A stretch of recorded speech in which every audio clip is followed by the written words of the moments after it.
और इस वक्त आपको एक और अहम खबर से आगाह करेंगे। आपको बताते चलें इस हवाले से कि वफाकी वजीर कानून की जानिब से ये बड़ा अहम बयान इस वक्त सामने आया है।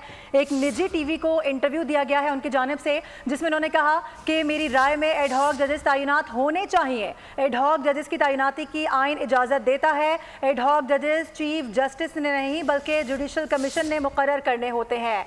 जुडिशल सिस्टम की इस्लाहात के लिए आइनी तरमीम के हक में हूँ। वफाकी वजीर कानून आजम नज़ीर तारड़ ने एक निजी प्रोग्राम में गुफ्तगू करते हुए ये अहम बयान दिया है। चीफ जस्टिस काजी फाइज ईसा की मुद्दत मुलाजमत के हवाले से उनसे सवाल किया गया तो उन्होंने कहा कि इसमें तौसी की खबरें दुरुस्त नहीं है।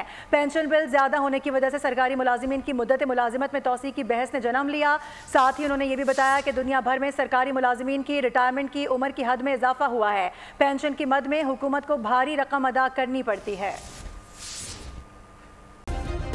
सब्सक्राइब करें और बेल दबाएं ताकि कोई खबर रह न जाए।